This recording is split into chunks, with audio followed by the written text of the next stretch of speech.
प्रभु यीशु मसीह के नाम से आप सभी को मेरा धन्यवाद। परमेश्वर आप सबको आशीष करे, आमीन। वचन को पढ़ेंगे।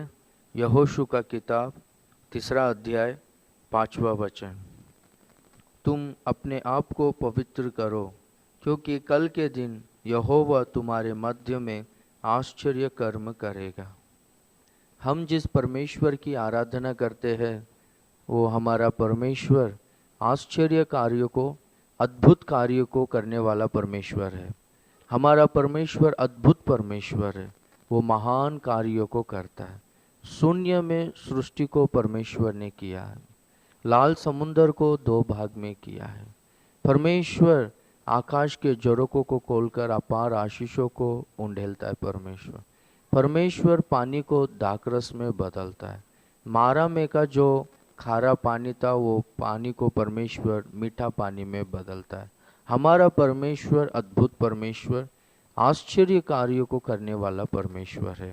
इसलिए परमेश्वर के आश्चर्य कार्यों को, परमेश्वर के अद्भुत कार्यों को हम सब लोग ज़रूर हमारे जीवन में, हमारे आत्मिक जीवन में, विश्वास के जीवन में, हमारे फैमिली लाइफ में ज़रूर हम लोग परमेश्वर के अद्भुत कार्यों को अनुभव करना ही चाहिए।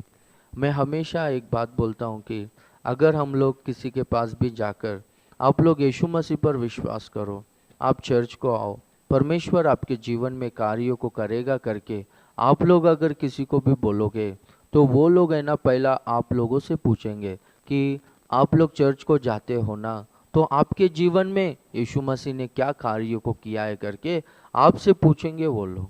तो उनको जवाब देने के लिए आपके पास क्या गवाही है? अगर आपका जीवन नहीं बदला है, अगर आपका स्थिति नहीं बदला है, अगर आप आशीषित नहीं हुए हो, तो आप लोग क्या बोल सकते हो उनके जीवन में? इसलिए हमारे जीवन में अद्भुत कार्य ज़रूर होना ही चाहिए।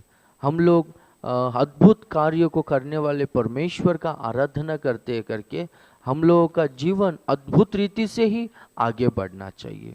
हम लोग यहाँ पर स्टोरी को देखेंगे तो परमेश्वर इज़राइलियों को मिस्र देश के दासत्व से परमेश्वर ने इज़राइलियों को छुटकारा दिया। इज़राइलियों के प्रार्थना को परमेश्वर सुनकर 10 अद्भुत कार्यों को कर लाल समुंदर को 2 भाग में कर वो लोगों को परमेश्वर मिस्र देश से बाहर निकालकर 40 साल जंगल में परमेश्वर ने उनको चलाया। जब उनको भूख लगा, परमेश्वर ने उनको खाने के लिए स्वर्ग से आहार को दिया।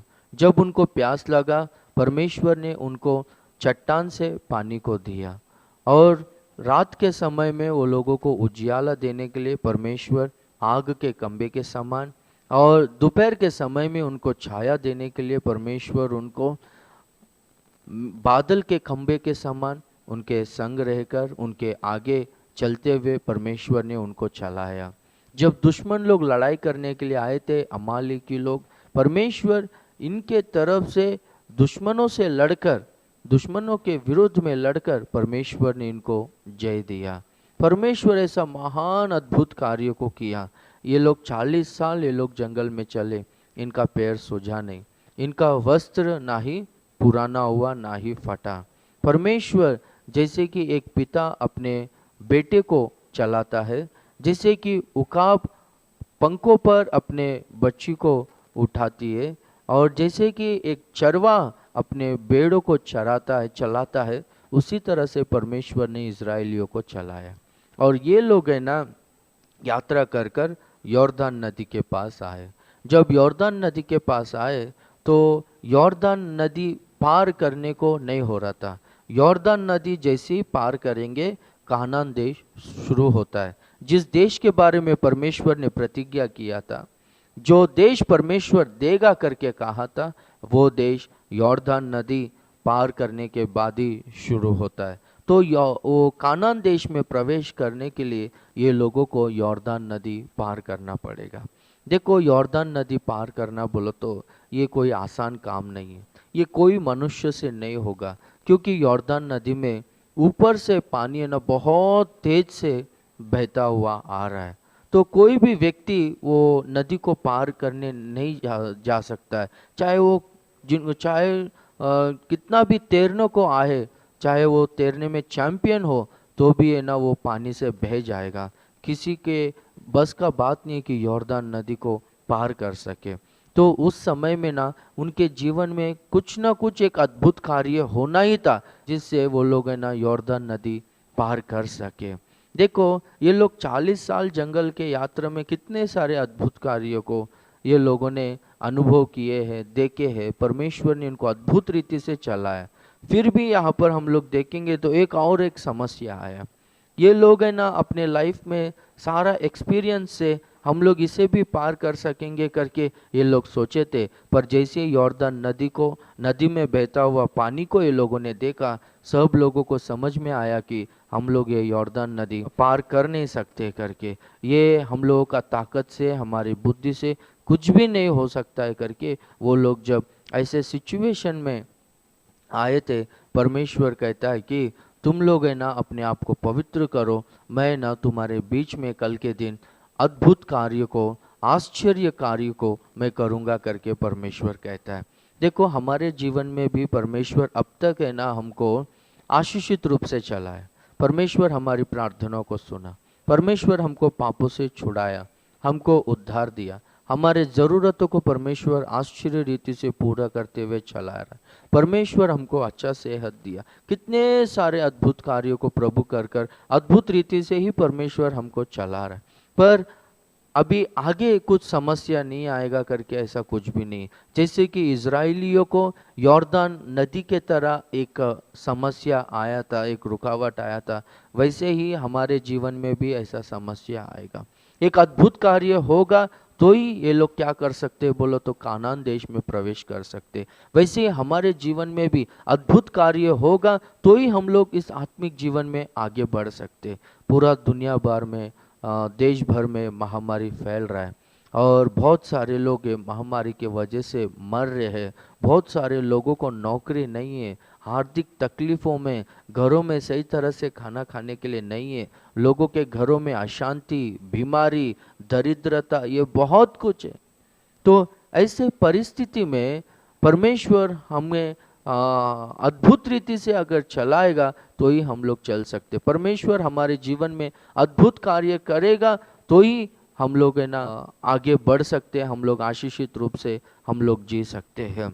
देखो ये लोगों ने अपने आप को पवित्र किया और बाद में हम लोग देखते हैं परमेश्वर ने क्या किया बोलो तो ऊपर से बहता हुआ पानी को, जो तेजी से बह रहा था, वो पानी को परमेश्वर ने रोक दिया। वो पानी पूरा दीवार के समान खड़ा हो गया, जमीन पूरी तरह से सूख गया और ये लोग पूरा सूखे जमीन में चलकर यॉर्दन नदी को पार किए और कानान देश में प्रवेश किए करके हम लोग देखते हैं। उसी तरह से हमारे जीवन में भी अद्भुत कार्य होना है तो परमेश्वर के आश्चर्य कार्य हमारे जीवन में होना है तो हम लोग है ना अपने आप को पवित्र करना चाहिए। इतने सालों से लोग है ना चर्च को आ रहे हैं, प्रार्थना कर रहे, पर उनके जीवन में कुछ भी परिवर्तन नहीं, कुछ भी आशीष नहीं, उनके जीवन में कुछ भी अद्भुत कार्य नहीं।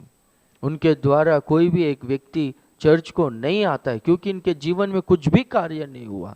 कुछ लोग है ना अद्भुत कार्यों को अनुभव करने के लिए, अद्भुत कार्यों को, आश्चर्य कार्यों को पाने के लिए, उनके जीवन में अनुभव करने के लिए कितने सारे जगहों में जाते हैं। ये मीटिंग में जाएंगे, वो मीटिंग में जाएंगे, ये मीटिंग में जाएंगे। अमेरिका से एक पास्टर आया, वो पास्टर के पास जाएंगे तो मरे हुए मुर्दों को जिलाता है। ये पास्टर का मीटिंग हो रहा है, ये पास्टर अगर टच बोलेगा तो 100-150 जन एक ही बार में गिर जाते हैं। ये पास्टर के पास जाएंगे तो लंगड़ों को चलाता है। ये पास्टर के पास जाएंगे तो बैंक अकाउंट में डायरेक्ट पैसा जमा हो जाता है करके, ऐसा ये मीटिंग में वो मीटिंग में घूमते रहते, उधर उधर भागते रहते ताकि इनके जीवन में अद्भुत कार्य होवे करके। वचन क्या कहता है बोलो तो जब तक तुम अपने आप को पवित्र नहीं करोगे तब तक है ना आपके जीवन में अद्भुत कार्य नहीं होगा। ये घूमने वाले लोग घूमते रहेंगे पर है ना इनके जीवन में कुछ भी अद्भुत कार्य नहीं होगा। परमेश्वर अपने दासों को इस्तेमाल करेगा और जो लोग अपने आप को पवित्र कर रहे हैं उनके जीवन में अद्भुत कार्य हो रहा है, होते रहेगा, पर इनके जीवन में कुछ भी नहीं होगा। आपके जीवन में कुछ भी आपके जीवन में कुछ भी आश्चर्य कार्य होना है, अद्भुत कार्य होना है तो आप लोग है ना अपने आप को पवित्र करो। देखो, एक अद्भुत कार्य से ना बहुत सारा प्रॉब्लम सॉल्व होता है। एक अद्भुत कार्य आपके जीवन में हुआ समझो, आपका फाइनेंशियल प्रॉब्लम क्लियर होगा, घर में शांति आएगा, मन में शांति आएगा, आपका तबीयत ठीक हो जाएगा, सब कुछ अच्छा हो जाएगा। एक अद्भुत कार्य आपके जीवन में बहुत सारा प्रॉब्लम्स को सॉल्व करेगा। इसलिए परमेश्वर से प्रार्थना करना चाहिए कि प्रभु मेरे जीवन में अद्भुत कार्यों को करो करके। हम लोग है ना मसीह के बच्चे लोग हैं, हम लोग यीशु मसीह के विश्वासी लोग हैं, हम लोग क्रिश्चियंस लोग हैं। हमारा लाइफ है ना जैसे कि नेचुरली सब लोग जीते हैं ना, उस तरह से हम लोग नहीं जीना चाहिए। हम लोग है ना सुपर नेचुरल तरीके से, अद्भुत रीति से हम लोग है ना इस संसार में जीवन को जीना चाहिए। तो हमारे जीवन में प्रभु अद्भुत कार्य करना चाहिए। तो प्रभु कहता है कि तुम अपने आप को पवित्र करो, तब मैं तुम्हारे जीवन में, तुम्हारे परिवार में, तुम्हारे बीच में मैं अद्भुत कार्यों को करूंगा, आश्चर्य कार्यों को करूंगा करके परमेश्वर कहता है। देखो, हम लोग किस तरह से, कैसे हम लोग पवित्र बन सकते हैं, हम लोग किस तरह से अपने आप को शुद्ध कर सकते हैं करके हम लोग है ना वचन में देखेंगे। तो पहला यूहन्ना पहला अध्याय उसका 9वां वचन में हम लोग देखेंगे तो वहाँ पर वचन कहता है कि अगर हम अपने पापों को मानकर पश्चाताप से प्रार्थना करेंगे तो परमेश्वर हमको हमारे सारे पापों को क्षमा कर कर हमें शुद्ध करेगा, सारा अधर्म से हमको शुद्ध कर कर हमको पवित्र करेगा। वो हमको क्षमा करने के लिए, वो हमको शुद्ध करने के लिए, पवित्र करने के लिए वो धर्मी और विश्वास योग्य है करके वहाँ पर लिखा गया है। तो जो कोई भी अपने पापों को मानकर प्रभु मैंने ये पाप को किया है, ये गलतियों को किया है, मुझको क्षमा कीजिए करके जो लोग है ना क्षमा को मांगेंगे, जो लोग है ना पश्चाताप से प्रार्थना करेंगे, प्रभु है ना उनके ऊपर अपना लहू को छिड़का कर, अपनी लहू से प्रभु है ना उनको पवित्र करेगा। प्रभु उनको पापों से छुटकारा देकर, अधर्म से प्रभु शुद्ध कर कर प्रभु उनको धर्मी बनाएगा और पवित्र करेगा। देखो, यीशु मसीह है ना एक फारिसी के घर में भोजन के लिए जाता है, तो है ना एक पापिनी स्त्री यीशु मसीह के पास आकर उनके पैर के पास बैठकर उनके पैरों को आंसुओं से भिगाती है और उनके पैरों को अपने बालों से पोंछती है और उनके पैर को अत्तर लगाकर और उनके पैरों को चूमते रहती है। तो ये जो फारिसी जिन्होंने यीशु मसीह को बुलाया था अपने घर में, वो मन में सोच रहा है कि ये प्रभु है तो ये कौन सी स्त्री है करके ये समझना चाहिए ना, जानना चाहिए ना।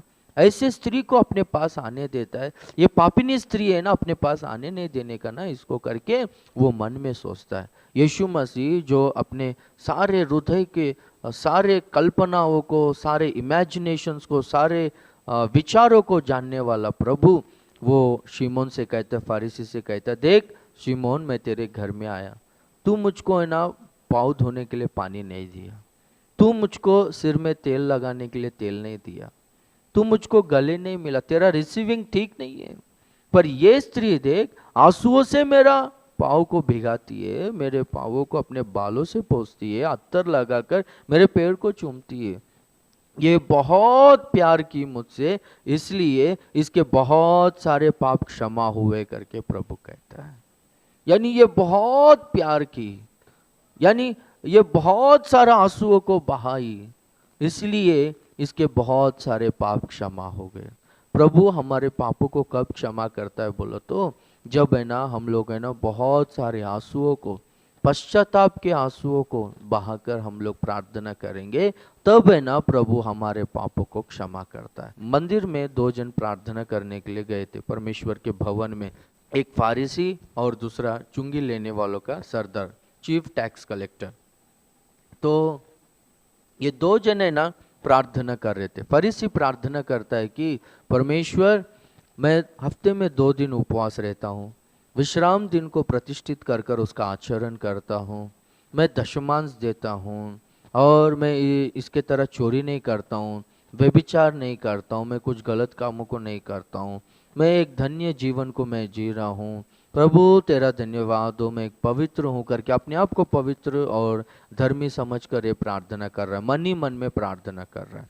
पर उसी भवन में ना ये टैक्स कलेक्टर, ये चीफ टैक्स कलेक्टर आकर छाती पीट पीट कर, प्रभु मुझ पापी पर दया कर, मुझ पापी पर दया कर करके रो रो कर छाती पीट पीट कर पश्चाताप से प्रार्थना करता है।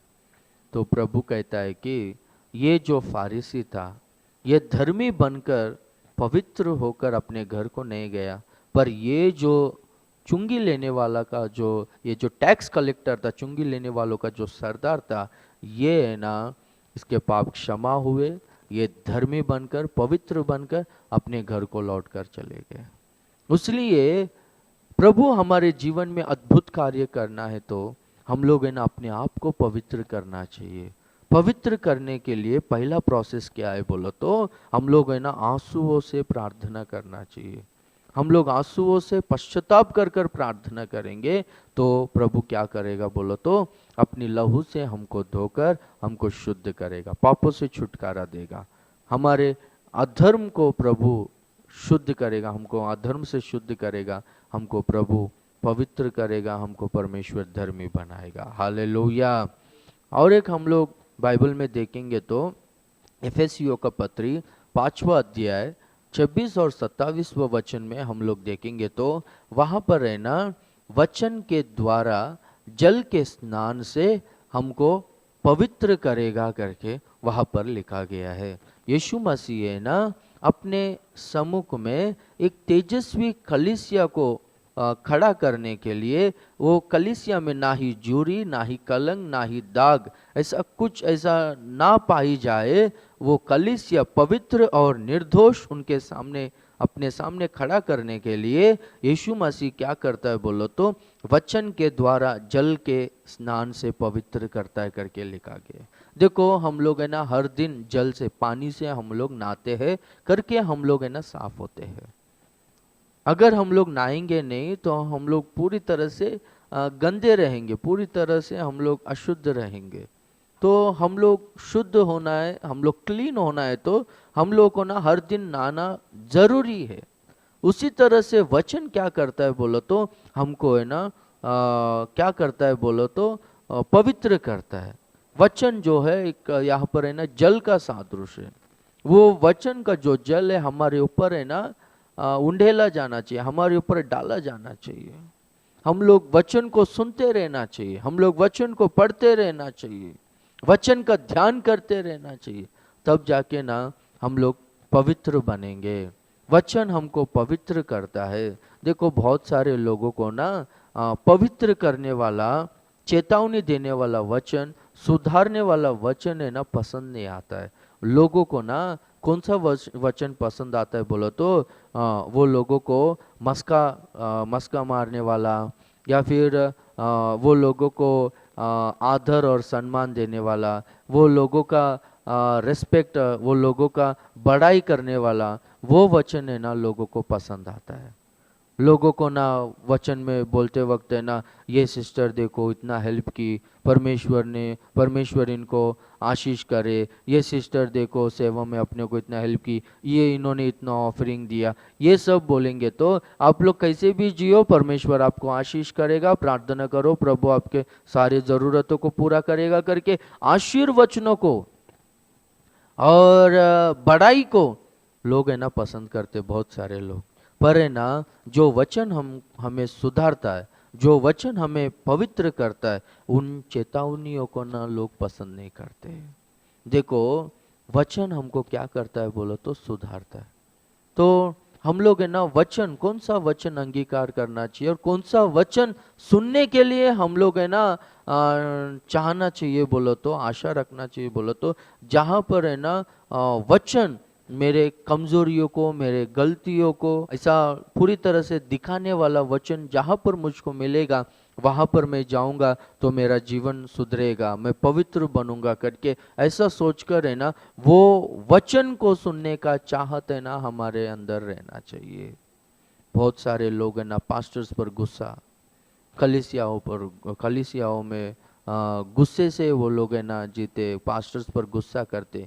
क्यों बोलो तो पास्टर ने ऐसा वचन बोला, पास्टर ने वैसा वचन बोला, पास्टर ने मुझको ही बोला करके। पास्टर आपको नहीं बोलेगा तो क्या फैन को और ट्यूबलाइट्स को बोलेगा क्या? आपको ही बोलेगा ना। तो हमको सुधारने वाला वचन हमें चाहिए। तो वचन के द्वारा प्रभु है ना क्या करता है बोला तो हमें पवित्र करता है। और एक हम लोग देखेंगे तो यशायाह का किताब 6वां अध्याय 6वां वचन 7वां वचन में हम लोग देखेंगे तो वहाँ पर है ना पहला वचन से ही हम लोग पढ़ते आएंगे तो वहाँ पर हम लोग देखते हैं कि यशायाह है ना दर्शन में देखता है कि परमेश्वर सेनाओं का यहोवा सबसे ऊंचे सिंहासन पर परमेश्वर विराजमान है, राजाओं का राजा, प्रभुओं का प्रभु, सेनाओं का यहोवा परमेश्वर सबसे ऊंचे सिंहासन पर विराजमान है। और उनके सम्मुख में स्वर्गदूत लोग हैं, केरूब और सेराफ। ये स्वर्गदूत लोग को एक एक को ना 6 पंख है, 2 पंखों से अपने चेहरों को ढांपे है और 2 पंखों से अपना सारा देह को, अपना सारा बॉडी को ढांपे है।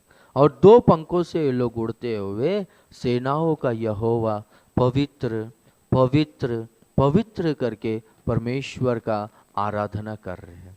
और ये लोग ना ऊंचे स्वर से आराधना कर रहे हैं। इनके आवाज से ना डेविडियो के नींव भी ढोल उठे, हिल गए करके हम लोग देखते हैं।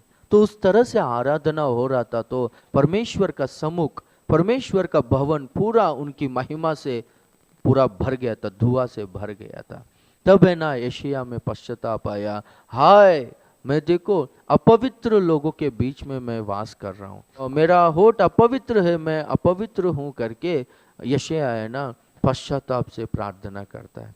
तब है ना एक स्वर्गदूत आकर क्या करता है बोलो तो वेदी के पास जाकर चिमटे से वो वेदी के ऊपर का अंगारों को लेकर यशायाह के होठ को जाकर छूता है और यशायाह पवित्र होता है। स्वर्गदूत बोलता है कि तेरे पाप क्षमा हो गए, तू शुद्ध हुआ है करके कहता है। तो हम लोग देखते हैं ये जो है अंगारा, ये पवित्र आत्मा का अग्नि अभिषेक का सादृश है। तो पवित्र आत्मा का अभिषेक, अग्नि अभिषेक हमें क्या करता है बोलो तो हमें पवित्र करता है। ये अभिषेक, ये कार्य कब होता है बोलो तो आराधना में होता है। वो कौन सा आराधना? आत्मा और सच्चाई से जहाँ पर आराधना होता है वहाँ पर होता है वो कार्य, परमेश्वर का कार्य। देखो स्वर्ग का प्रार्थना में प्रभु कहता है कि जैसा स्वर्ग में तेरी इच्छा पूरी होती है वैसे ही पृथ्वी पर पे भी हो।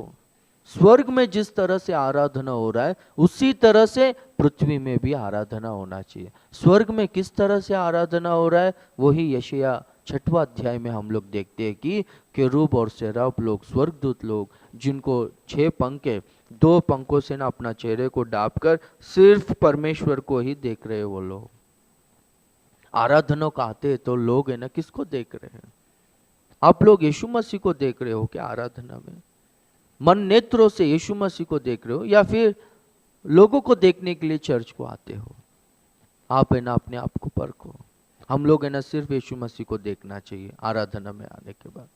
और आराधना में आते वक्त है ना, परमेश्वर का आराधना करते वक्त है ना हम लोग किस तरह से रहना चाहिए बोलो तो वो स्वर्गदूत लोग है ना 2 पंखों से ना अपना पूरा बॉडी को ढांप लिए थे।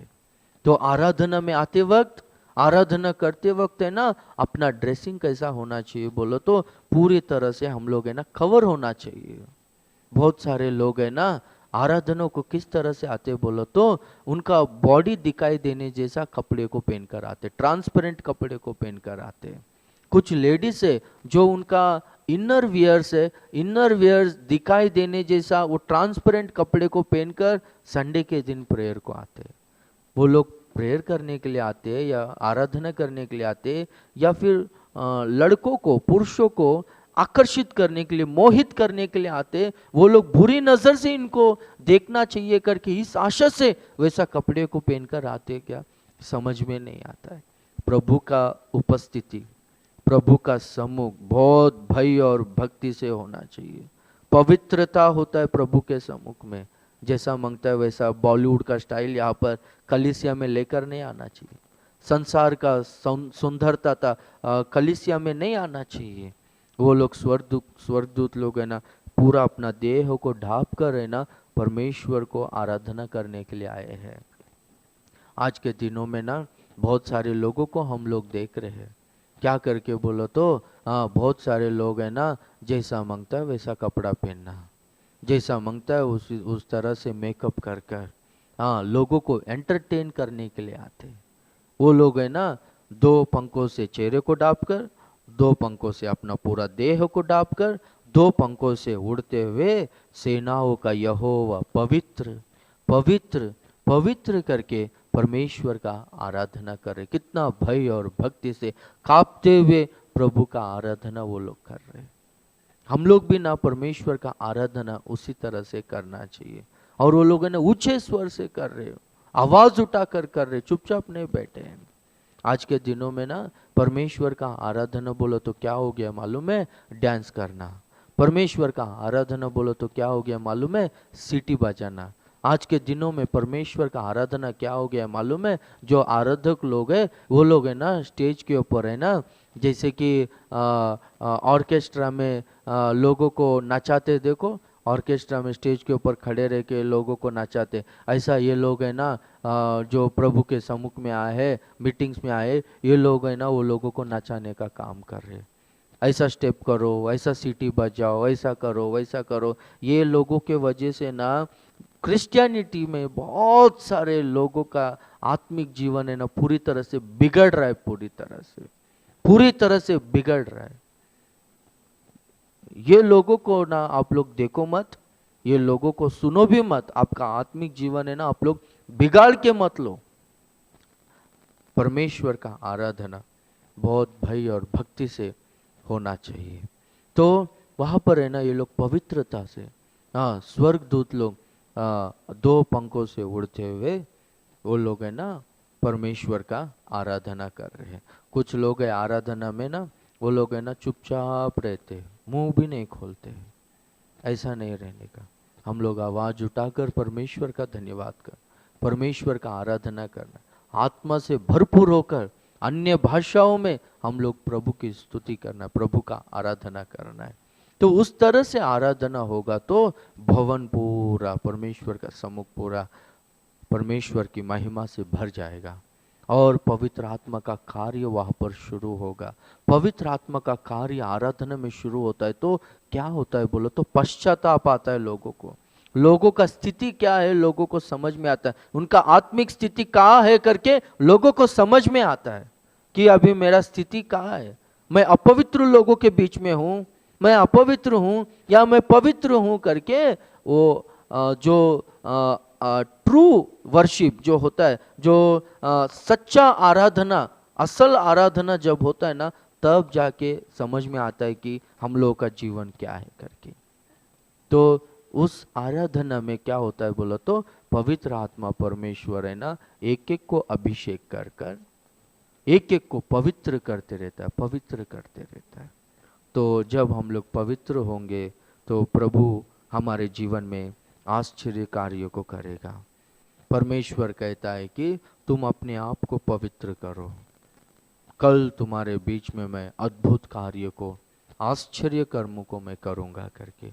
हम लोग है ना प्रभु के बच्चे लोग हैं, हमारे जीवन में अद्भुत कार्य होना ही चाहिए। हमारा लाइफ अद्भुत रीति से ही चलना चाहिए।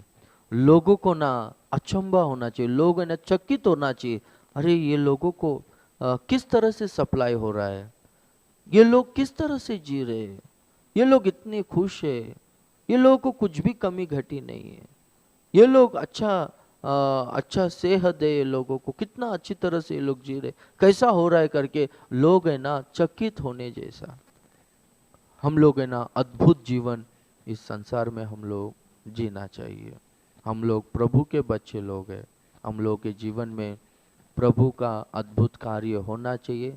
अद्भुत कार्य से ही हम लोगों का जीवन, आत्मिक जीवन अद्भुत रीति से ही हम लोगों का जीवन आगे बढ़ना चाहिए। और वो एक अद्भुत कार्य प्रभु क्या करेगा बोलो तो जो लोग अपने आप को पवित्र करेंगे, मसीह है ना बादलों पर आएगा महिमा स्वरूप से, तब है ना एक बहुत बड़ा अद्भुत कार्य होगा। क्या होगा बोलो तो, जो प्रभु में है, जो लोग पवित्र जीवन जी रहे हैं, वो लोग है ना क्षण भर में रूपांतर होंगे। पलक झपकते ही वो लोग है ना उठा लिए जाएंगे। वो लोग है ना बादलों पर जाकर यीशु मसीह से मिलेंगे। वो लोग है ना 7 साल के मेमने के विवाह महोत्सव में वो लोग भाग लेंगे। वो लोग नित्य नित्य प्रभु के राज्य में उनका आराधना करते हुए उनमें वो लोग आनंद करते रहेंगे। ये एक बहुत बड़ा अद्भुत कार्य प्रभु करने वाला है। तो उसके लिए हम लोग अपने आप को पवित्र करना चाहिए। प्रभु आपको आशीष करे। आमीन।